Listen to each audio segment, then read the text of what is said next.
കുഞ്ഞാപ്പോ അവിടെ ഇന്ന് തുണിപ്പിടിക്കൊന്നും പോണില്ലേ? പോവാണേ. നിങ്ങൾ അവിടേക്ക് ഞാനും വരുന്നുണ്ട്. എന്റെ പേരക്കുട്ടിക്ക് പെരുന്നാക്ക് ഒരു ഉടുപ്പ് എടുക്കണം. അതിനെന്തിനാ ഇപ്പൊ തന്നെ എടുക്കണോ? ഞാൻ ഇപ്പൊ കുറച്ച് ഒരു കുട്ടി വെച്ച കായുണ്ട്, അത് ചെലവാകണീന്റെ അടുക്ക് എടുക്കണം. അല്ലെങ്കിൽ പിന്നെ ഓക്കൊരു കുറുമ്പേക്കാരം. ആയിക്കോട്ടെ. അതിന്റെ മകന്റെ പെണ്ണുങ്ങളെ 4 വയസ്സുള്ള കുട്ടീനെ ഇട്ടാണ്ട് വേറൊരുത്തന്റെ ഇപ്പൊ ചാടി പോയിക്കണം. അതിനെ പൊന്നു പോലെ നോക്കണത് ഇയാളാണ്. കുഞ്ഞാപ്പോ നമ്മളെ പൊന്നുട്ടിക്ക് പറ്റിയൊരു ഉടുപ്പേ, നല്ല ചുരുക്കുള്ളത് തന്നെ ആയിക്കോട്ടെ. ഇതൊക്കെ നമ്മളെ പൊന്നുട്ടിക്ക് പറ്റിയ സാധനം. കുറച്ചും കൂടി ഉതിപ്പൊക്കെ ഉണ്ടായിക്കോട്ടെ.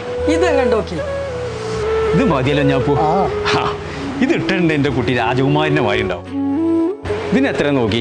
740 റുപ്യ. കുഞ്ഞാപ്പോ അത് പാക്കറ്റ് ആക്കല്ലേ, നമുക്ക് വേറെ ഒന്ന് നോക്കാം. ആജ് വാ കുഞ്ഞാപ്പോ, ഇത് മതിയടാ. ഒരു 10 റുപ്യ കമ്മിയുണ്ട്, അത് ഞാൻ കുഞ്ഞാപ്പൂവിൻ്റെ അടുത്ത് കൊടുത്തയക്കാം.